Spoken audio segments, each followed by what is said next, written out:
What is up, theology nerds? This is Trip, and you're listening to Homebrew Christianity, the #1 theology podcast on the interwebs. That's right. For over 11 years, I've been trying to bring you the greatest theological ingredients for you to brew up some zesty theological reflection yourself, bringing theologians, philosophers, all sorts of different academics, and today you get to talk to a cognitive psychologist. That's right. Justin Barrett is a cognitive psychologist who specializes in religion. He is at Fuller Theological Seminary, where he's the professor of psychology, the program chair for the PhD in psychological science there, and he's the man that launched the STAR office. You may be saying to yourself, Trip, STAR? What is this STAR office that I hear of? Is this in honor of the star the Magi followed to find sweet little baby J? No.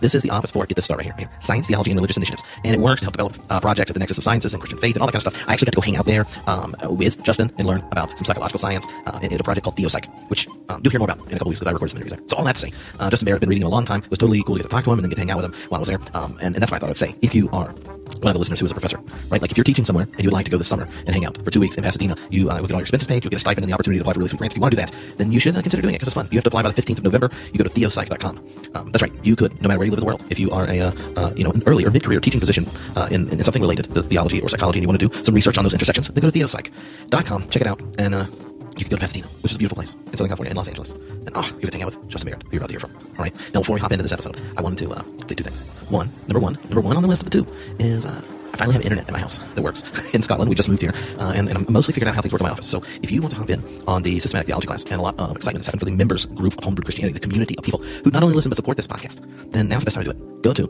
homebrewcommunity.com, hop in, because in the next few weeks I'll be posting a number of different lectures to catch us up to Tripp's magical schedule he had in his head before he realized how difficult it was to move to another country.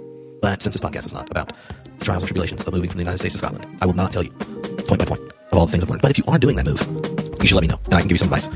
Maybe you say to yourself, Trip, you're in Edinburgh, and I'd like to get a master's in religion science coming out with you. Then you should tell me, and I will tell you how to make that experience much less painful. All right? That's what I'm saying. All right, now, the second thing, other than it'd be awesome for you to join the group. And the second thing is that we have a sponsor this week, which is exciting, right? Yeah. So check it out. Get ready. Justin Barrett. Enjoy, and remember to share the brew. Peace, friends. This episode is sponsored by the brand new book, How to Pray, by Pete Greig. That's right. It's a book about prayer.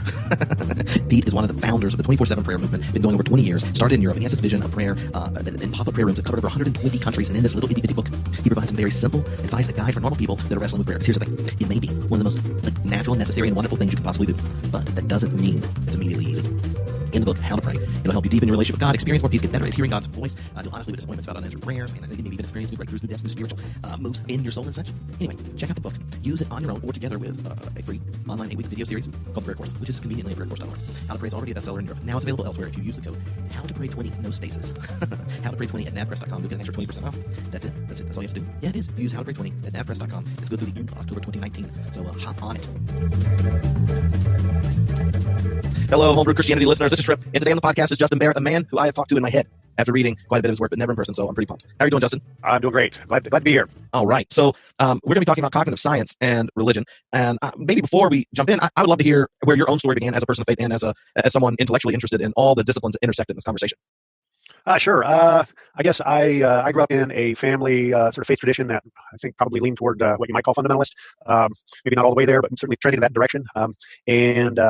Always grew up with a personal faith, I think, and thought inadvertently, I think I was taught that if you took your faith seriously, that meant you had to become a minister or a missionary or something. I knew I didn't want to be a pastor, so I thought, I guess I have to be a missionary. Even though I was always a nerd, I was always interested in ideas and especially the natural world sciences and so forth. So I ended up finding a college that I could go to that took Christian faith seriously and integrated that with the study of the sciences and had a strong pre-med program because I thought, well, maybe I could do medical missions or something like that. Mm-hmm. So I went off to Calvin College, actually, as an undergraduate. Didn't know anything about its faith background, but that's what I did. And I quickly discovered psychology and thought, wow, I didn't realize there's a psychological science. This is even sort of newer, fresher, many more unexplored questions, and really difficult. It's really a challenging science area, so I was immediately captivated by it, and really got interested then in, okay, what could I do as a scholar, as a scientist? I also learned at Calvin that I could actually work out my faith in lots of different vocations. I didn't have to just be an overseas missionary or a pastor, but that even doing scholarship could be a divine calling. And so that got me excited. And I guess, I became a little bit acquainted with the area known as psychology of religion, so that taking psychological science and applying that to the study of religious thought and so forth. And I was really interested in God concepts. How do people think about God? So I thought, lots of people think about God, and gods of various sorts, and they claim that it's really important to their lives. It was important to my life, and it sure looked like it was an understudied area of psychology, even though there was a 100-year-old tradition of psychology of religion, really looking at how people think about God seemed to be understudied. And because it's the study of concepts, how people think, how they conceptualize certain ideas, I thought, well, the cognitive approach makes a lot of sense. I had a very influential teacher, sort of mentor, who taught me cognitive psychology, John Lee, and he got me really excited about cognitive approaches. And I thought, well, that's cool. I'll go and do this as my doctoral study. I'll take a cognitive approach or a cognitive science approach to the study of religious concepts. The only problem was no one was doing it. So I found an advisor at Cornell University, and Frank Kyle, who agreed to take me on as a doctoral student just because he thought the topic was cool, not because he'd done any research in it. And that created space for me to get going. Mhm. And so today, I mean, the field itself, for cognitive science religion, is a growing body of work, different research programs, different disciplines getting connected. So, how do you kind of introduce what's going on in the cognitive science religion? You're right to characterize it as lots of different fields getting together. The short version, the way I like to introduce to people is, look, cognitive science is an interdisciplinary area that is really the science of the mind. How do minds work? What are they? How do we think? How do we form concepts? How do we imagine? And so forth. Now, take those tools and apply it to study religious thought, experiences, identifications, emotions, rituals, performance. That's kind of what cognitive science and religion is. It was started by really by religious studies folks who were kind of frustrated with the inability of the study of religion to make predictions that are actually testable, so that we can make progress instead of just being my idea versus your idea, and whoever comes up with the best kind of argument, appeals to authority and located in a particular, I don't know, theological tradition or whatever it is. They're like, well, can we use the scientific tools that help us make progress and help us discern, well, who seems to be closer to right on these things? Can we use those tools to study religion? So that's how it started. And I was one of the first scientists, actually, to get pulled into that space. Like I said, it was really started by religious studies scholars, historians, anthropologists of religion, that sort of thing. And so it has grown into this area where hundreds of people identify with it now. And but it still tries to take those tools of the mind sciences and apply those to religious thought. Mhm. That's the general strategy. Mhm. So when you think of any kind of science, there's kind of the assumption of methodological naturalism when you're functioning as a scientist, and then to get to a topic like religion, where the kind of philosophical naturalism is a place where you battle over religion. How do you understand and negotiate the tension that exists in investigating a topic like religion when the methodology doesn't necessarily correlate to the core convictions of a religious practitioner? Yeah, great question. In some ways, taking this kind of scientific approach is almost inviting an outsider kind of perspective on things. Mhm. But in some ways, it's not unlike other areas of the mind sciences. So while it may be a really boring kind of question to ordinary people to say, well, why do I think that I'm holding a glass of water in my hand at the moment, which I believe I am holding a glass of water right now. Well, why do I think that? Well, that why to a scientist, a cognitive scientist, says, well, what are the causal processes by which I form the impression that I have a glass of water in my hand? And it really has at least at a certain level, it has very little to do with whether or not I actually do have a glass of water in my hand. We might expect that I'm receiving certain kind of signals from my hand and from my eyes and so forth that are different if I actually do have a glass of water in my hand. There's still a story to be told, remaining agnostic about whether there's a glass of water in my hand. Or maybe to make it more straightforward, when you and I are talking, I have the impression that there is a minded being talking to me, that you are forming beliefs, impressions, you've got attitudes, maybe you have a personality, you have emotional states. And technically, I have no direct access to any of that. But I can still do a study of why it is that I have the impression that I'm talking to a minded being. I can study what the psychological processes are, even the brain states that are correlating with that impression that I'm talking to a minded being, without making any kind of claim about whether or not you really do have a mind. Right. I can remain agnostic about that. In a similar way, when we're doing the study of religious thought, I don't have to make claims about whether I think there really are forest spirits to study under what conditions and in what ways do people form beliefs about forest spirits. What are the properties of those beliefs? Why do, say, forest spirit beliefs or other nature spirit beliefs seem to show up over and over again across cultures? What is it about human minds that lead to that? And I can remain agnostic about whether or not there are indeed forest spirits. At a certain point, it'd be great to ask the question, well, are there? And does the scientific study of beliefs and practices around the forest spirits and experiences of them, does that science tell us anything about whether there really are or not? Sure, that's a good eventual place to go. But we don't have to get there right away, if that makes sense. And so what's nice about taking that sort of methodological, naturalistic approach is that people from lots of different vantage points can collaborate with each other. And then over beer, we can fight about who's right about the actual existence of these things. But while doing the science, we can just have fun collaborating with each other and benefiting from each other's perspectives. And so when you emphasize that question around mind, in one sense, like philosophically, if you ask the question around mind, begins with the fact that we all have that first person experience of being ourselves. And we relate to the world, but we relate it in a way that we can talk about and try to communicate, but I can't give you first person access to my experience. I'm always some type of other, an other to you. And you have a theory of mind as such that you're like, yeah, but there probably is something that's like to be Trip, and it's connected to the mechanisms of his mind and things we inherit biologically and such. So that investigation that you're looking at is investigation of those the external part of the person. Is that and so whether or not a phenomena or an entity or a mind-like entity, be it God, a human, or a squirrel, has a genuine interiority to it. The scientific investigation is connected to that kind of a quantitative assessment, a look at the material existence, patterns, and habits of existence. Yeah, that's right. And I'll go a step further. I mean, one of the interesting things about, you're quite right. I think we all normally have this sort of internal experience of our own mind, and we may use that as a template for thinking about other minds. But even that develops. Right. So, I mean, that's an interesting angle that we've made a lot of use of in cognitive science and religion, is taking what's called developmental approach. And I don't mean economic development. I mean, we're looking at human development. How do babies think? Because sometimes we get insights into the mature form, grown-ups, that by studying development, that we could never get any other way. So it turns out if you look at little kids, there are points in their development where it doesn't even look like they have very good access to their own mental states. So there's certain even achievements of them figuring out their own minds, including especially the nature of beliefs. It looks like, say, 2 and 3-year-olds have a really shaky kind of understanding of what beliefs are that doesn't really map on what adults think of as beliefs. And that's kind of cool, because then we can look at how just even the belief-forming mechanisms, especially having to do with minds, change over development. And does that give us insights into then other forms of cultural expression, including believing in God's mind? And when you're a parent, when you're spending day to day with children, watching them grow up, you realize their relationship to the external world is extremely different than yours. Like just last night, I got woke up at 2:30 in the morning by my 2-year-old, who came in crying and just held me and saying, "Daddy, no eat shark. Daddy, no eat shark." Like he had this, I guess, some nightmare around me getting eaten by a shark of some sort. But I mean, clinging like you're still alive, And you just sit there going, "Oh, I just might be his first nightmare. At least the first one he's woke up that we know about." And like drawing that distinction between dreamlike states and non-dreamlike states and things is a new experience for him. Yeah, and he'll get that. I mean, the fun thing about looking at kids like this, I mean, it's fun talking about their nightmares, of course, because I'm weird that way. No, but what's fun is we can still see a lot of the shades of that kind of childhood situation in adults if we know to look for them. And we usually don't know to look for them until we look at kids. So that sort of getting absorbed in something that was a dream, or even sort of in stories or watching television, where lots of studies show that pretty early on, preschoolers start figuring out the difference between sort of reality and fantasy pretty quickly. But we also see in adults that we can be powerfully moved by a stage play or a film, and we know it isn't real, but we can't wait to find out what happens next. Or there are those sort of awkward moments in a marriage where, and I'm not saying this has happened in my marriage, let me be clear, allegedly these sorts of things happen in marriages where one of the party wakes up from a dream, and sort of smacks the other one. How could you? Like, what? I just dreamt that you did such and such. Like, yeah, it was a dream. Remember that dream part? Still, I'm like, what? But even in adults, there are moments, right, where our imagination and our emotions kind of get the best of us, and they blur that line between reality and fantasy. But that's telling, right? That tells us something really interesting about how human psychology works and how we're constantly struggling with ourselves internally. Mm-hmm. So in a couple of your works, you draw a distinction between reflexive and non-reflexive beliefs, and how the interaction of those two kind of plays out in humans developing biases, cognitive mechanisms, and things like that. Can you kind of describe the difference between the two, and how that helps a cognitive scientist reflecting around religious belief understand where those beliefs come from? Sure, yeah. So a pretty common model now in the cognitive sciences that are concerned with how people form ideas and beliefs, et cetera, is thinking of the mind not as a single unified sort of processing machine, but as having multiple sort of levels or layers. So sometimes called dual process theory, though some folks have started saying, well, maybe there are 3 levels or 3 layers of the cake, if you want to think of it that way. But regardless, they're sort of, you might think of as the conscious level, or sort of our reflective cognition is what we're consciously aware of, and we're consciously aware of how we're thinking about thoughts. So we've got that sort of experience. I'm thinking right now, I'm trying to figure out a particular intellectual problem, or maybe I'm trying to figure out why is it that Janet just snarled at Becky when John walked into the room, and I'm thinking consciously about how that happened. Okay, what's going on there? That's one level. And it's the level we're sort of most aware of because it is this conscious level. But what's going on in that conscious level seems to be largely informed by one or more levels below that, these non-reflective levels that are full of intuitions, associations, almost like thought instincts that seem to serve as the sort of default basis for that reflection stuff. Mm-hmm. So really interesting and sort of disturbing examples come into domains like moral reasoning. So psychologist Jonathan Haidt has sort of created an industry talking about moral foundations, where our judgments about what's sort of morally right and wrong is actually heavily influenced by the stuff that we're not quite as consciously aware of. Right. So for instance, I might think that, well, I'll use one of his examples of, is it right or wrong to have sex with a dead chicken? Well, that's kind of a disturbing idea. And most people will say, well, no. But what he finds is they can't articulate on that explicit level, well, why is that wrong? Well, but why do we say it's wrong? Well, his claim anyway is that if you look downstairs one level, our intuitions say that's disgusting. And that disgust, sort of feeling, association, and so forth is enough to tell us it's wrong. And then reflectively, we try to figure out exactly why is it wrong. Because you can get diseases from it, or who knows what we might sort of spin out there. And it's not just in moral domains, but it looks like we do that kind of reasoning all the time.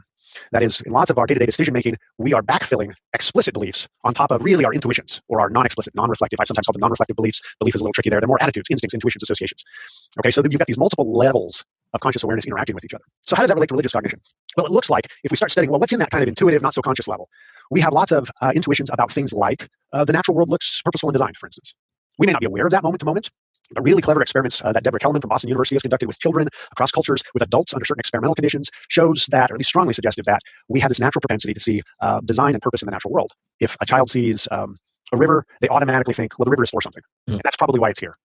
And it just doesn't look like it's a product of enculturation. It looks like it's just how the human mind has worked. It has proclivities for trying to figure out, well, what's it for? And assuming that the what's it for has something to do with why it's here. And it's very easy to connect the why it's here, if it's for something, with, well, then someone intended it.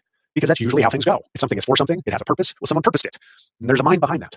So there's a suggestion that because humans are such social beings, that tracking who's doing what and why is so important to the kind of animal we are, that it actually characterizes a lot of our thought across domains, including the natural world. All this is on that intuitive level. We may occasionally raise that to a reflective level. Well, it does seem to me that this thing looks designed. And then we might go and construct an argument from design for the existence of a God. But that's not the claim here from cognitive science of religion. The claim is now ordinary people just have the intuition that if they see a beautiful, magnificent sort of sunset or something, they just think, wow, this is beautiful. It must be on purpose. And so then if they're introduced to the idea of a God who has created this, it just seems right. It sort of resonates with those intuitions. So it makes it really easy to believe that because it already fits with how, our thoughts, our feelings, our associations are already going. Haidt has used this sort of metaphor of an elephant and a rider. So you might think, well, our elephant is already moving in the direction of thinking that there's a creator. So all we need is this little something to say, oh, let me name that creator. It's the God of Abraham, Isaac, and Jacob. Oh, okay, now I know who it is. Problem solved. Off I go. Or I've sometimes talked about it in terms of those preschool games, the shape sorters. You've got a preschooler, not quite over the right age for the shape sorter just yet, but in a year or two, right? But I've got multiple children. So all right. So I've done preschool. So the shape sorters right there, you've got the star shape and the round shape and the square shape. It doesn't matter what color the shape is. What matters is that the shape goes in the right place. And I think of it this way: is our intuitions, our natural cognition creates conceptual spaces. And it's just waiting for the right cultural input to fit that space. The color of the cultural input can be lots of different things. So the particular God might have different names, might have slightly different properties. If it fits the conceptual shape, though, the kid goes, or the adult says, makes sense to me, seems right. Off we go. If something like that story is right, then that could help account for why it is that people are so receptive to certain kinds of ideas we call religious, and why certain patterns show up over and over again across cultures and are pretty stable over time. In the book, I remember you talking about kind of ordering them out as including a type of naive physics and naive biology, the theory of mind that we talked about earlier, and the ability to detect agents, and how they all kind of work underneath you, but have these common assumptions, or they operate non-reflectively. And when introducing those mechanisms, which obviously have consequence for giving a scientific account of religion, but for people who are hesitant, either religious or non-religious, to acknowledge those mechanisms, how do you describe them, point to them, and show them as operative, even if I'm an ardent atheist and I'm way too rational for these type of gateway religious mechanisms? Well, I guess it depends who I'm talking to. If I'm talking to the ardent atheist who says I'm way too rational for these types of things, I say, well, talk to Jesse Baring. So Jesse Baring is a colleague who works in the area who is an atheist, and he's run actually a number of studies now that demonstrate that even atheists have similar kinds of intuitions. And one of the things I want to point out is, look, that we have similar kinds of intuitions that undergird religious thought, or tendency towards thought that ends up being labeled religious is probably a more precise way to put it, doesn't necessarily mean that it's true. I have the intuition, maybe this isn't quite the right fair parallel, but I have the intuition that the solid objects around me really are solid and that they're not mostly space and whizzing particles, even if the physicist tells me that's the case. Clever little experiments show that we have the intuition that vision works by something leaving our eyes, grabbing information and pulling it back in. It's called extravisionist vision. Well, that seems to be our folk theory of vision. We have to learn otherwise. And experimentalists have shown that even people who teach optics, for instance, if you rush them, if you get them to answer quickly, they default to that intuitive, natural tendency to think about how vision works. So we have lots of these systems. They seem to be there because they do a pretty good job solving problems in the kind of space that animals like us live in or have lived in for millennia. That's why they're there. So don't let that freak you out. But we have lots of experimental, neuroscientific, cross-cultural, developmental evidence that they exist.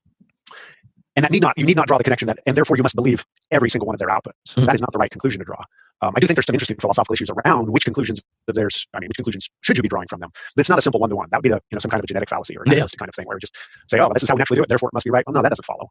Because we naturally can find other people disgusting, for instance, because they eat stuff that we don't eat. And maybe food consumption is a really important in-group, out-group bias marker, or boundary marker for in-groups and out-groups. But it's associated with our disgust mechanism.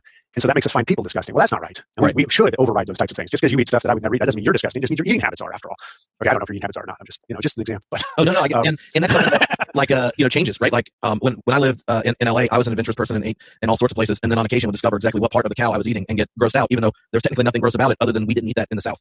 Right. And then you go spend enough time, start hanging out with all your vegan friends, and now they've cultivated whole other ways to use that very same mechanism to shame and ethically, judge groups of people. And I remember sitting there when I was teaching a theology class, and a number of the Korean students were very upset that they were not allowed to have Korean barbecue at Indigenous Cultures Day because it was going to offend the vegans. And I thought this is a unique experience. And I was just like, I don't know. Before I moved to California, I went hunting and ate deer. I'm really not the right person to ask about this. But it is interesting how those same type of mechanisms, once they're turned towards something that you and your own tribe and your own in-group think is good, you don't notice the way they function, or maybe you do, and that's why God invented Twitter. So when you kind of were in the book, when you describe why people believe in God, you talk about minimally counterintuitive concepts, a kind of hyperactive agency detection, and that tendency towards meaning making. Can you kind of describe the way those three different elements, or describe them and how they hook together to this kind of natural theism from birth, even if it doesn't necessarily correlate to an external reference? Yeah. So the idea of the minimally counterintuitive ideas, that's a mouthful, isn't it? We've been talking about this sort of intuitive level, the non-reflective level of thought, these intuitions, associations, tendencies sort of that we seem to have. And we seem to have at least a set of these that are common across cultures and at least across most developmental contexts. So that you might think of those as just natural. Or in this context, we call these intuitive. They're sort of naturally intuitive. And so lots of different concepts are pretty much entirely intuitive. So the idea of minimally counterintuitive concepts is that we've got this sort of bedrock of intuitions that are just generated because of how human minds naturally work. And we share those with people pretty much around the world. There's a little bit of variability, but there are a pretty large range of commonalities too. And these sort of intuitions, or the intuitive kind of thought, arises in the first 4 or 5 years of life, it looks like. And they have to do with things like that other human beings have minds, and minds have beliefs and desires and so forth. Or maybe they have to do with physical objects and properties of physical objects. That if you have a bounded physical object, it tends to move as a whole, a continuous whole. It doesn't move unless something else contacts it. It doesn't stop moving unless something else contacts it, and so forth. So these are broken up by developmental psychologists into domains like naive physics and theory of mind and so forth. So we have all of these intuitions that structure how we think. And they make it easy to communicate certain ideas or think with certain ideas. Some ideas are easier to think than others. We call those intuitive ones because they just come to us naturally. They're very intuitive. Now, suppose we're introduced to a concept that isn't so intuitive. An intuitive idea might be a brown floppy-eared dog. But what if I tell you about a dog that gives birth to kittens, that sustains itself on crude oil, that experiences time backwards and remembers only things that never happened? That's a pretty strange dog. And in fact, I suspect you'd think that that's barely a dog at all. I've violated intuitions concerning dog, what makes a dog, to such an extent that the conceptual coherence is gone. It's not even a concept anymore. Well, that's going to be hard to think with. It's going to be hard to communicate. It's going to be hard to remember. Mm-hmm. So that massively counterintuitive idea is very unlikely to become culturally stable. In fact, we wouldn't call it part of culture because no one can remember it. Only under very special conditions could something like that become a widespread idea. But if you can, the concepts that sort of hit the Goldilocks zone, and they're sort of minimally counterintuitive, or just slightly or modestly counterintuitive, are ideas that look like they're really easy to think with, they're easy to communicate, but they're kind of interesting. They stand out. A brown floppy-eared dog is not terribly interesting. But an invisible dog, okay, I can still generate lots of intuitions, thoughts about what that dog might be able to do and not do, and it captures my attention because it's pretty unusual and sort of stands out. That's what we mean by minimally counterintuitive. And there's experimental evidence now across cultures that suggest that concepts that are sort of just a little counterintuitive are actually better remembered. They're more stable once they're introduced into a population than either massively counterintuitive ideas or totally intuitive ideas, okay, ordinary boring kinds of ideas. I need to put a qualification in there. It looks like this advantage for minimally counterintuitive concepts may only be for relatively young people. So young adults and adolescents is what the experimental evidence seems to be suggesting. But older adults might actually have more difficulty remembering counterintuitive concepts. But stay tuned. The research in this area is constantly changing. But that basic idea of minimally counterintuitive concepts suggests that successful cultural concepts, those that we're likely to call religious, are probably going to hit that profile of not being too counterintuitive. They're only going to be a little counterintuitive.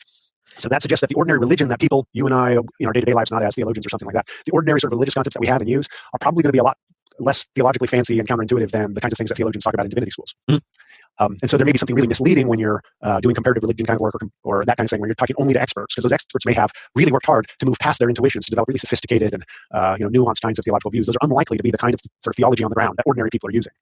For that reason, folks like Robert Macaulay, who's a professor of philosophy and works in cognitive science of religion at Emory University, has talked about how theology is relatively unnatural, whereas religion maybe is very natural or very intuitive. Theology may not be. That's an intellectual exercise.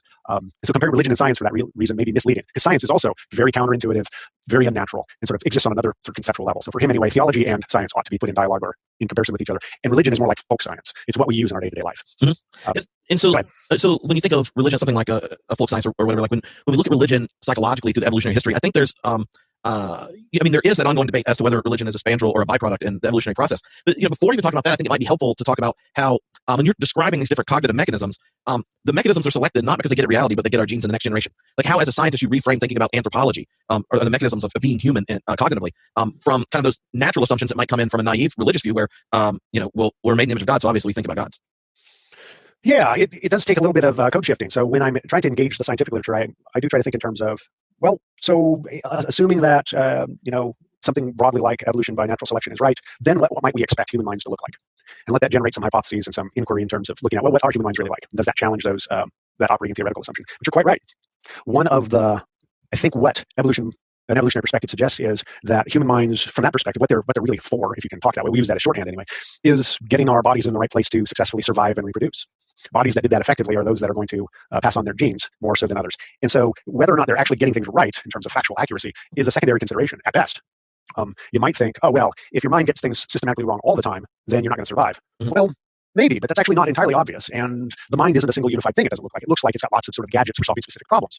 So there are plenty of animals that don't even have beliefs, for instance, that survive and reproduce just fine things. So think of, a roundworm, a nematode. No one would say nematodes have beliefs, but there are plenty of nematodes doing just fine things. They don't need accurate beliefs. They're just, their physiology needs to do what it needs to do. Beliefs are sort of irrelevant to it. Perceptual states, you might think, if I don't accurately perceive what's around me in order to place my foot in the next place, I can't even walk. No, stop and think about, actually, next time you walk, don't stop and think about it, because you'll probably trip. Most people don't think about how they're walking or where to put their next step. It's only under special circumstances we have to do that. So that's just to say our visual system needs to deliver good enough information to our physical coordination system to be able to put our feet in the right place, but it doesn't need to deliver true beliefs, perceptual beliefs into our conscious awareness in any respect. So taking this evolutionary perspective then actually complicates this connection between what the mind does and whether it is truth-aimed in some really important respects. I think that's kind of what you were getting at, and that's definitely the case here. Yeah, and how would you describe the difference between seeing religion as a byproduct or or something that has a kind of selected advantage to it? Yeah, well, I'll start with making the observation that I don't know that from a scientific perspective. Now I'll put it a little more strongly. From a scientific perspective, I'm pretty convinced that there's not a lot of utility to talk about religion as a whole thing. Right. So from this perspective, there's no such thing as religion, capital R, full stop. What there are clusters of beliefs and practices that have some kind of a history to them such that they've been woven together. So what we might be looking at instead is more specific types of things like, is there any reason to think that believing, for instance, in a creator God is an adaptation that it came about because it improved fitness in our ancestors? Or is it likely to be a byproduct? And here byproduct just means not an adaptation, a byproduct of other kinds of cognitive systems. I generally identify more strongly with the byproduct camp on these things, mostly because I think there's great explanatory utility in thinking in terms of, what are humans like, and how does that give rise to various kinds of intuitions? It's not God concepts that seem to be a product of our genes. What seems to be that's even sort of sloppy talk on a certain level, but what seems to be natural for us anyway are these propensities that make us very receptive to God concepts. It doesn't seem to be our nature to have God concepts in a direct way, if you catch my subtlety. I don't argue that. I do argue, I'm a naturalist guy in this area. I think that we have strong natural predispositions. I have a book that's called Born Believers. Right. But what I'm saying in that book is that by virtue of the way that human minds naturally develop in ordinary human environments, we are very receptive to the idea of one or more gods. Not that children are born with a full-formed idea of God in their heads, but that the idea of God comes out of a developmental process that it's kind of a tilted playing field or a funnel where the path of least resistance is to arrive at God concepts. But the God concept isn't what's sort of wired in from birth. It takes a developmental process. Well, that already suggests to me that if we start thinking that that's a product of natural selection, we may be pushing in the wrong direction. That said, I have plenty of colleagues who probably would take issue with what I've just said, and we still like each other, so it's cool. And they say some really interesting things like, okay, Barrett, well, yeah, there may be these natural predispositions toward forming certain kinds of concepts. Some of those are God concepts that are byproducts of ordinary cognition, fine. But once you get those God concepts in place, in a cultural setting, for instance, and those God concepts, say, are morally regulating in some way, or they're interested in how we treat each other, well, that turns out to be really adaptive, at least on the group level, if not on the individual level. So maybe it's the case that a group of people who have decided, because of these byproducty kinds of things, that there's a God out there. Well, maybe they're concerned now with the God thinks about how they're treating each other. And so maybe they actually treat each other a little better and they cooperate a little better. And groups that cooperate better usually end up doing better than groups who are not cooperating. And so then they outcompete those other groups. They either individually have more babies, or maybe their cultural group grows even bigger, and so they have more influence and their ideas spread. Mm-hmm. So in that sense, it ends up becoming adaptive to have these certain kinds of God concepts, even if they didn't arise originally because they were adaptive, if that makes sense. So in that sense, they're an exaptation is sometimes the language that's used, where they didn't initially arise because of regular, because they were fitness enhancing. They arose as a byproduct of other mechanisms of human minds that were fitness enhancing for other problems. But once they were put together, then maybe they start becoming adaptive. Yeah. So maybe you can help clarify this. One of the things that's come up in a number of these interviews is the way from thinking, if you think about developmental psych, you think about evolutionary psych, you think about what we know in neuroscience, to then there's kind of competing narratives of the emergence of religious phenomena. And most of them have something to do with Homo sapiens developing some type of symbolic linguistic interaction, be it at first dancing or rituals or noises that help have shared emotions, the emergence of more sophisticated language. So you have not just genetic inheritance, but social inheritance, social knowledge, and the ability to have kind of a transcendent resonance in practices, rituals, and stuff like that, and things over time. I'm wondering how. So to me, if the phenomena that we group together and identify as religion is a product of the emergence of a species with enough energy to give to language formation, ritual formation, all these this type of thing, then you're always going to be as a theologian or philosopher, someone trying to articulate how God would be present in any of these, having to deal with something that's so human, so finite, and then you have to negotiate how you even understand the presence and activity of God in the emergence of this phenomena that kind of comes along with the emergence of language. Yeah, and it's certainly not an easy problem. And the whole picture of how cultural evolution, or the evolution of cultural capacities and cultural forms, has come about, and that's a constantly changing hot area right now. So it's a little hard, from a theological perspective, to know where to jump in there. But because it's moving, it's in constant motion at the moment. But I think there are at least a few principles that are emerging that are worth bearing in mind, like old pictures of human development as being nothing but the product of genes, for instance, is not a helpful model. So we know that humans express whatever genetic inheritance they have. The expression of that genetic inheritance, we are now learning, is so importantly shaped by what you might call the developmental context. Mm-hmm. The physical environment, the social environment, what microbes that the mother is passing on to the child, different stressors in the environment, even as a baby is sort of forming in the womb. Lots of things become inherited and then change how we express what kind of animal we are. That in turn influences the next generation, and so forth and so on. So it's a complicated picture, as you were just alluding to. But I think from a theological perspective, then we might think, well, instead of that sort of just being unnerving, we might think, well, there's some interesting possibility there. Because then instead of thinking that the only story available is something to do with, at some point in this evolutionary history, God decides he's going to mess with the genes of a particular species line to create a new kind of animal. Well, that's one possibility, but now there are many possibilities. Like, if God importantly changes the environmental conditions under which a certain lineage is developing, he may end up importantly changing what kind of animal that thing is.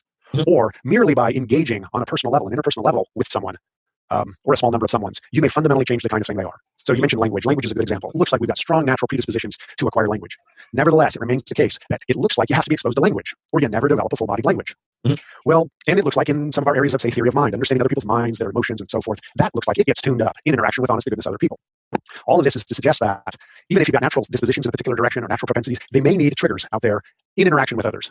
So you can easily imagine a scenario then, from a theological perspective, in which God chooses in some special way to reveal himself to certain organisms. And just by doing that, he's changed who they are and the kind of organism they are in a fundamental way. And that fundamental change then can be passed on. It becomes heritable. Mm-hmm. That's a very different way of thinking than really the only trick God's got is some kind of miraculous monkeying with the genetic code, which of course God could do, but for various reasons we might be dissatisfied with that. Well, there are other options, and setting up a certain kind of even community, certain kinds of relationships, changing those kinds of relationships could very easily be a trigger that changes the kind of organism that we are. Mm-hmm.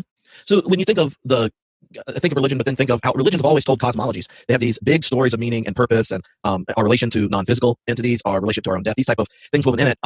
When you look at the cosmic story told scientifically, I wonder how you see the connections between religious cosmological narratives and the scientific one. One of the things that the science, especially science of how we form beliefs, should at least give us pause is that what we often regard in ourselves as a fairly sensible, straightforward process, and in others as a really confusing kind of perplexing and maybe fallible kind of mechanism. Maybe we ought to be more charitable than that. Or perhaps we think we ourselves have weighed all kinds of evidence and considerations very carefully and arrived at our conclusions. Other people just have a simplistic and kind of narrow kind of way of forming their beliefs. The study of belief formation should make us doubt either of those extremes and say, look, all of us are subject to lots of different biases and predilections in our belief formation. Mm-hmm. I think that's right. I think it's also the case that the study of how beliefs are formed, though, does maybe shift the burden of proof in some ways.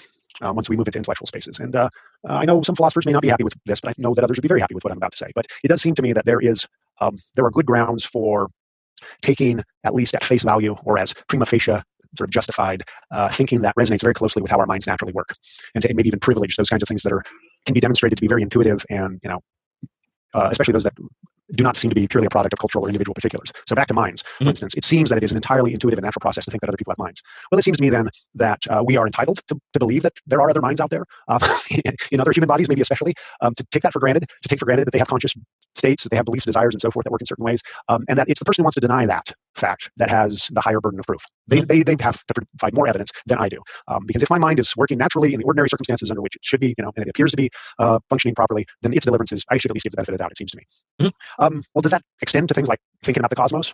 Well, maybe it does. It does seem to me that the ideas like that complex systems seem to need causes, for instance, should make us think that there needs to be a cause behind the cosmos. At least that intuition seems to be a pretty good intuition to have. Well, what kinds of causes seem to count?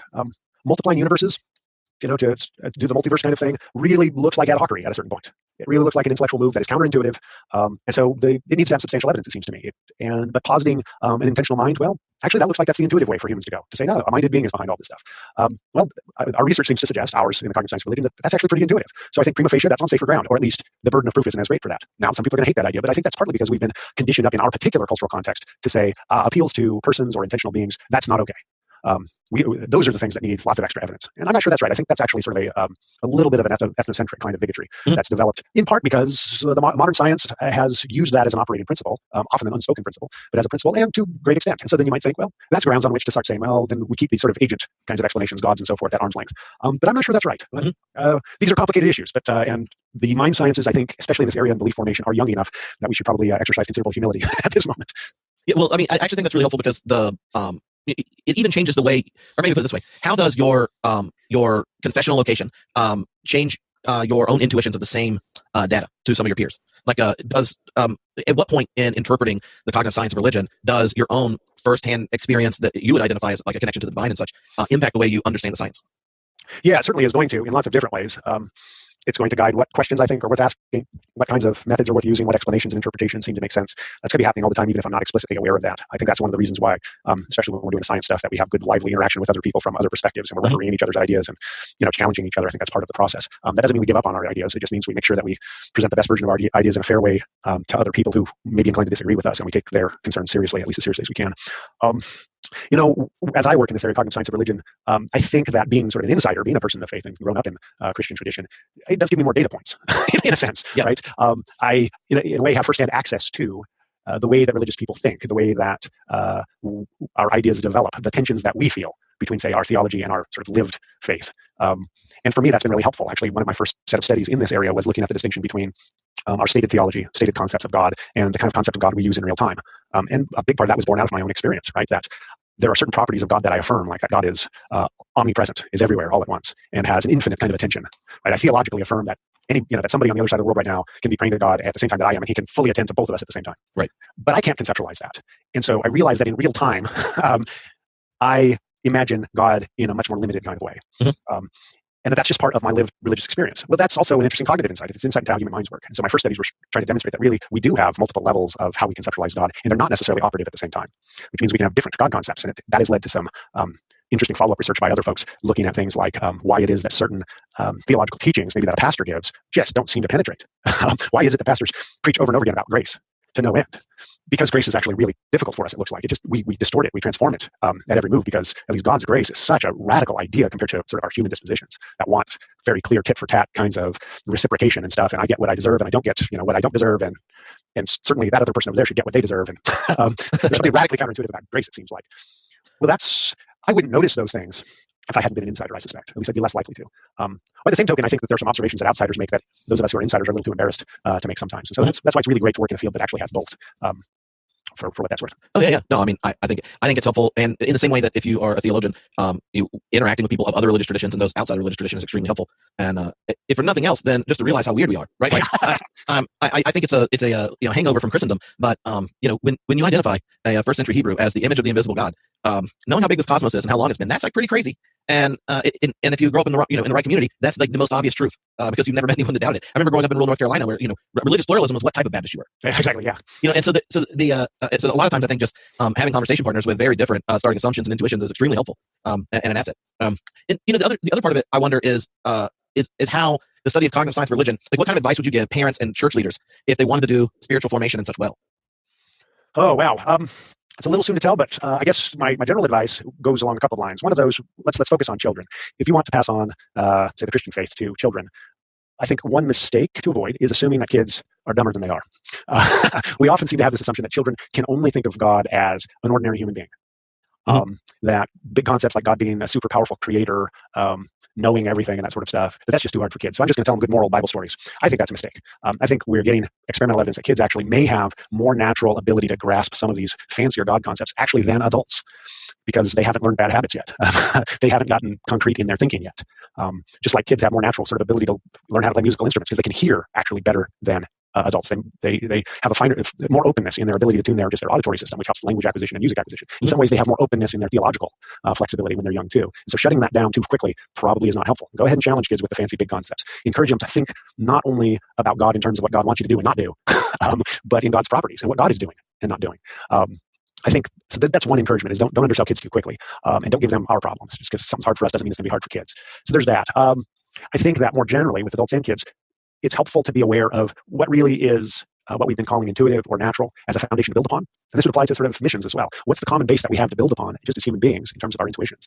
And then what's that extra something that's going to be difficult because it's counterintuitive, maybe massively counterintuitive, that's going to require a little bit more cultural scaffolding around it. By cultural scaffolding, I just mean extra explicit teaching, written materials, rehearsal, practice. Some ideas are going to need that. And to be mindful of that distinction. Pascal Boyer, one of my colleagues in the area, has called it the tragedy of the theologian. That there are these fancier concepts that the theologians, especially as we train our pastors in theology schools, they come away with these really fancy theological kinds of ideas that those are radically counterintuitive ideas sometimes. And to expect people to just get it very simply from a 30-minute sermon is unrealistic. If you really think this is the stuff we're developing, you need better tools for transmitting these ideas and getting people thinking along those lines. But I would also just suggest that maybe you're starting in the wrong place if you think it is that important, because it sure looks like, at least in the Christian tradition, the kinds of things Jesus taught didn't require that kind of scaffolding. I just noting, but not a theologian. Well, but I do find what Jesus, like his model was rather, it conflicts with a lot of Protestant models today that are obsessed with what you think and what you say you believe, because he professionally dodged theological questions and creates a community of practice and then prescribes them to people when they ask questions. It's as if the practices of the community of Jesus creates the intuitions to get better theological answers when you ask them. Nicely said. I think that's exactly right. And thinking a lot more, that is something I would love to see more, especially in the Protestant churches, to think more about what are the practices you're cultivating and how can those, I've been using this language of scaffolding, how can they scaffold certain ways of thinking or help rehearse certain modes of thought so that those become more intuitive. Well, does being aware of what type of practices, rituals, and things are situate oneself for a more likely encounter with the transcendent, or however you want to describe it. Like maybe describe what that looks like. Be it like singing, contemplation, and things. How does being aware of how different practices raises that experiential knob, so to speak, give you insight to reflect on a lot of the conversations religious leaders and communities have about like worship, small groups practices, and things? Yeah, there are actually a lot of resources, not just in the cognitive science of religion proper, but in other areas of psychology that could inform those discussions. We do a lot of things that we do in churches just because we've seen them done, and we think that they're effective, but they don't necessarily square up with what actually makes sense in terms of how humans actually learn, so forth. And they range from decision-making practices to the size of our congregations and everything in between. You reference rituals. So cognitive science of religion has had a study, a thread of study concerning religious rituals. Tom Lawson and Bob McCauley have been the pioneers in this area. And one of the things that they note is that we see across cultures basically two different big clusters of religious rituals. They've got a very technical definition of religious rituals, but very quickly there's some nuance to be added to this. But religious rituals seem to be either of the type where some representative of the God in question in that system is initiating the action, as when, say, a priest blesses somebody. So the priest is representing the God's action there and is in the driver's seat of this religious ritual. There are those kinds of rituals, and then there are those where the God is kind of in the recipient role. And you might think of communion as an example of this, where people are acting on the God or to the God, or sacrifices, Old Testament sacrifices or other sacrifices where people are giving an offering to the God. So the God's in the recipient role, and it's an ordinary person who's initiating the action in a sense. What's interesting about those two clusters of rituals is they typically have different frequencies and different kind of emotionality around them too. So the ones in which the God is in the driver's seat tend to be high sensory pageantry, lots of bells and smells, high emotional kind of stuff, and they're done fairly infrequently. A person is sort of an active participant in that very rarely in their lifetime. Think of weddings, think of baptisms. We usually only do these things once, at least once to the same person, right? Whereas the other kind, where the God is in the recipient role or is in more of an instrumental role, like communion, you do over and over and over again. And Lawson and McCauley have suggested that sort of healthy ritual systems have a balance of both. And I bring this up because American Protestantism has almost entirely done away with not only just rituals, but especially special agent rituals, as they call it, when the God is sort of in the driver's seat. And there's reason to think that has some serious motivational consequences. We need to periodically feel God acting in ways that change us irrevocably for the rest of our lives. And I don't mean ginning up emotions in an artificial way. I just mean creating a space in which we really can detect, we can receive the idea that, no, God is is calling me to something different now. When we ordain somebody, let's make it a big deal. That's important. When we have a rite of passage like a baptism, let's make that a big deal. That needs to not be something that we hide in the back room and make as non-embarrassing as possible. No. Make it embarrassing, right? I mean, you mentioned Baptist traditions. That's the tradition I'm from too. I remember being baptized. I remember being mortified. Having to wear the funny clothes, get dunked in front of the whole church and all that. But there's something valuable to that too. Initiation rites matter. I need to be able to remember that for the rest of my life, and I need it not to just be embarrassing. That's one emotion, but it needs to be empowering. It needs to be something that I really feel like this is me entering into a new chapter in my relationship with God that there's no going back on. Weddings are important. We used to treat other rites of passage like graduations, had baccalaureate services and things like that in America. We're starting to lose those kinds of markers, and I think there's a genuine loss there because I think we've more emphasized, have your relationship with God on a personal level in those quiet moments on the daily. Well, that's great, but we also need to think about God as a God who transitions entire communities and transitions us in major moments in our life as well, and is with us in all of those.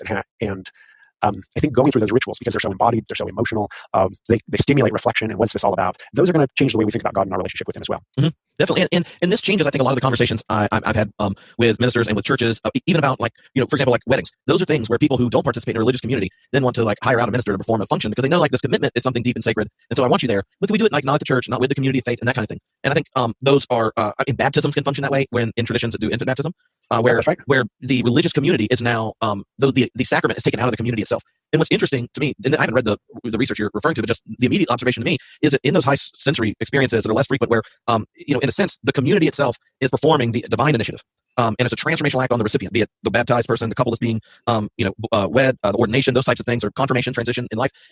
Part of what happens in all of those rituals and in the liturgies of them is not just that the ordained clergy speaks on behalf of God, but the rest of the community does too. And so marriage, your baptismal vows, your ordination vows, these are all things that we think you can't succeed in on your own. And so you're going to need God's help, and God's going to need the whole community's help for us to raise a child so they know their love and the identity of baptism, so that you can show up to your partner and give grace even when it's hard, and learn how to really confess your sins to each other and that type of thing. When you can imagine your spiritual practices or your spiritual rituals can be performed in a community that's of your own making, and then I think they are being deflated. No one's there embodying and voicing the holy otherness of God. I think you're right. I think that focus on the community is echoed in Lawson and Macaulay's work on rituals. I mean, it's the community. It's not just the individuals going through these different rites of passage or whatever they are, that it's, that need to feel God acting. It's everybody else too that needs to feel like, no, we're all in this together. And these are moments to really affirm that and recognize, identify that God is active in and through us and around us in this moment, in these big moments in people's lives. I think you got that just right. And I think it does dovetail with the observations from the cognitive science of religion. It even makes me think of, I remember as a Baptist preacher's kid, I remember the experience of walking the aisle like you talked about. I remember my baptism on July 13th, my spiritual birthday, and we would talk about it every year when it comes around. And I remember that time, in towards the end of high school or whatever, I went to my parents was like, I think I need to get rebaptized. And my mom said, Trip, we didn't baptize you because we thought your confession of faith worked. We baptized you because God's grace works, and your performance has not undone what God accomplished in Christ. And I said, yeah, but I want to know and all that kind of thing. And she said, every baptism, you get to remember your own. And that the water's so sacred, there would be no need to go into it twice because it's God's waters that covered you, right? And that sacred moment, that was yours. And you get to remember it every time you hear someone say, when someone responds to the minister, what do you say, Jesus Christ? And they say, Jesus Christ is Lord. Then you're remembering your own baptism in that moment. And I think of that, how much that shaped my own processing of Christian identity, and how so often the conversations we have about it, even theologically, they could really be informed by an awareness of how these rituals are function, just with who we are as beings, how we are, what is constitutive of us biologically and psychologically, how these rituals affect us. That sounds right. It also sounds like you have a wise mother, Trip. Oh, yeah, he gets credit for all the good parts. So maybe you can draw out here then how you appropriated Calvin's kind of sense of the divine, that question of not innate religion, but with healthy development and traditional development of the human, you evolve towards it. How do you interpret that theologically? Yeah. So sure, John Calvin develops this idea that has precursors in other folks for sure, Augustine and St. Paul, this what he calls sensus divinitatis, or sense of the divine. And the way that I've thought about that in relation to cognitive science of religion is that, well, maybe we're independently identifying maybe the contours of that sense of the divine. So I take it that Calvin's notion is that we've got this sort of background condition, think of it as a psychological condition that is, a psychopathology condition. I just mean that by virtue of our human psychology, the way it works, we're constantly getting these little drips of remembrances that there is something beyond us that we can call the divine. Calvin calls it sensus divinitatis, not sensus Dei. He seems to think that it's a general sense of divinity, and he does sometimes use this metaphor of drips, little drips in the background of grace. I mean, for him, this is grace too, that God is giving us of these little gentle reminders of the divinity. Well, from a scientific perspective, we might say, well, okay, how does that develop? Under what conditions? What does it deliver? What are the specifics in terms of how of what it gives us? And I think what we're seeing in cognitive science of religion is something like, it looks like by virtue of being ordinary human beings developing in ordinary human environments, we naturally develop with a background assumption that natural things in the world have design and purpose, and that purpose is best accounted for by someone or maybe many someones, and those intentions behind it. We seem to have the natural intuitions that some things are right and some things are wrong. And those aren't arbitrary, and that they're, while maybe change a little bit from place to place, that there's some structure around them. They're not completely arbitrary, but there really are some things that are right and wrong and not just conventions. And that we really ought to live in certain kinds of ways.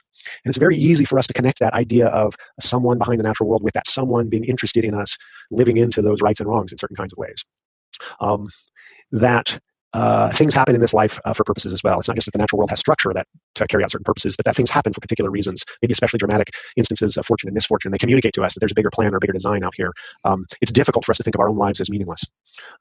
We've got evidence to think that humans naturally view some part of the self as, at least in principle, separable from the body and maybe persisting after death. The idea that biological death is the end of ourselves as persons is actually a difficult idea to acquire and to hold on to. It's more intuitive to think that some part of us continues after death. So these are all the little drips that the cognitive science of religion seems to be suggesting as part of our natural propensities anyway. And so we might think that we're starting to get scientific evidence that at least harmonizes with some of the theological observations that John Calvin made and called Sensus Divinitatis. But we see these in other theological traditions as well. That's just one that I know a little bit better than others.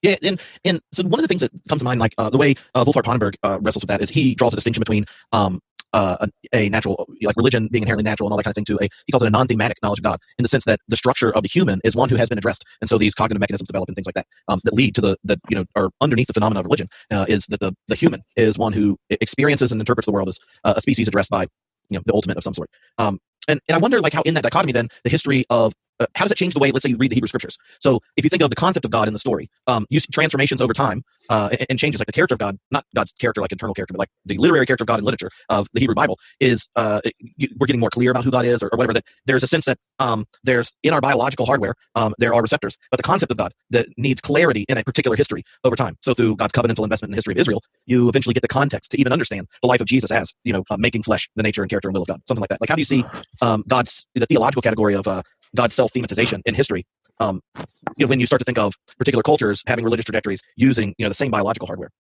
Yeah. I think that at least the science, as much as it affirms some kind of sense of divine, a sensus divinitatis, it's still inchoate, right? It still needs something else to fill it out, to flesh it out. And we're going to get that in a few ways. One of those is through our experiences, through reason, but also through special revelation of different sorts, how God has chosen to interact with people at different times and places. And then those pile up into traditions, right? So it shouldn't surprise us at all that our picture of God continues to be filled in from how we've understood other people interacting with God and experiencing God. That just strikes me as actually a fairly intuitive kind of thing, right? That we would expect to see shades of God's revelation in other cultures shouldn't surprise us. And I know some people that will make them feel a little uncomfortable, but that's actually fairly orthodox in and of itself too, right? I mean, even some of the the great saints of American evangelicalism, like C.S. Lewis, certainly was of that view that God's fingerprints are even in the cultural materials of other places, their myths, their legends. So we should expect. I think we should anticipate that. I think that we often expect too much intellectual deliverance, too much clarity, as a background condition for having a relationship with God that's meaningful. We live in a very, it's not just mind-centered, but it's an intellectualist kind of culture. That somehow you have to have all your ideas right, or you don't really have a relationship with God. And at least my little illustration for where I think that goes wrong is one of my colleagues has a 3-year-old who he and I have been buddies for ever since he was born, pretty much. And which is kind of a strange idea for a middle-aged man to have a buddy who's a 3-year-old. But we get along, we have a good time. And 3-year-olds are a lot of fun because they're constantly learning about the world, and they've got good energy and everything else. He's a great little kid, and it would not be a reach at all to say that this little boy loves me and that we have a personal relationship with each other. And I hate to put myself in the God place in this metaphor, but I will. But he hasn't a clue who I am on certain dimensions. He doesn't know what I know. He doesn't know my affective powers. He doesn't know my job. He doesn't know my history. He has this tiny little slice of experience with me, and it's enough for us to have a genuine personal relationship and for him to actually love me. And this was true a year ago when he knew even less. Right. And so for us to expect, that in order for people to have a meaningful, genuine relationship with God, either as individuals or as communities, that they need to get all of the information right. Well, that's just, it strikes me as unrealistic, but also as maybe troublesome that and misleading, because that it sure looks like, if we look at the Hebrew Scriptures, that we think, well, no, they had some things that weren't quite right. And it really took Jesus' revelation to really help fill in the picture a lot. And no doubt the picture continues to be filled in for us. Or why does Jesus send the Holy Spirit, right? Yeah. And to help fill that out. Yeah, and I would say we canonized 4 different Gospels. We didn't even canonize the Harmony Gospel. So that's right. There's an inherent multiplicity in the Gospels themselves. So, and I think that's an important thing to get. And definitely in theological education, there are students that wrestle with it once that kind of first encounter that they bring with God, the one where they encountered God so passionately they chose vocational, service. And I just try to tell them, like, when I was in middle school, I read I read Charles Spurgeon sermons, and I'm like as far from a Calvinist as it gets at this point. But if you ask me about my relationship with God, like I've always had a relationship with God. And I've changed my mind enough to have multiple blogs committed to how my previous version of myself was wrong. Because what else do you do in your early 20s? And so like you are not your ideas, and God is not ever going to be your idea. Because when we think about getting the idea of God right, whatever that is like some concept in our mind that uses our language, symbols, and images and stuff. And that's just not it's not going to be anything other than a better or worse, a more or less beautiful approximation. And sometimes the beauty of an approximation is situated in a history and in a context and a situation. If I told you all the things I tell my wife that I think are romantic and flirty, you would think that's just weird and odd, right? But in our relationship, it makes sense. So there's that like realizing that you're not your ideas and you don't have to have them all right, and that you have had a relationship with God and all the different versions of God you've had in your head is extremely liberating, because and I think helpful, because a lot of people have real crisis of faith once they get to that, when they're consciously at that second or third, constructive proposal in their head. But I think a certain beauty of the faith is the best theologians are the ones that are extremely aware about how fragile their concepts are. And I think another thing Potterberg said is, like, a good systematic theologian never knows when their theological constructions have become complete doxology, so we pursue them nonetheless. Mm-hmm. Yeah, but no one complains when your kid gives you the "you're the best dad in the whole world" mug, even though they manufactured millions of them. Nice, that's right. So it's not really disappointing if you give them some. Dad, you're pretty average. That's good enough. But after some very objective research, we've determined. That's why I was telling him. I said, well, if you ever get objective about this, I'm insisting. I'm at least in the top half. That's what I'm going for. Well, thank you so much for talking, and I will look forward to hanging out with you in person. All right, looking forward to it. Thanks for the time. No problem. All right.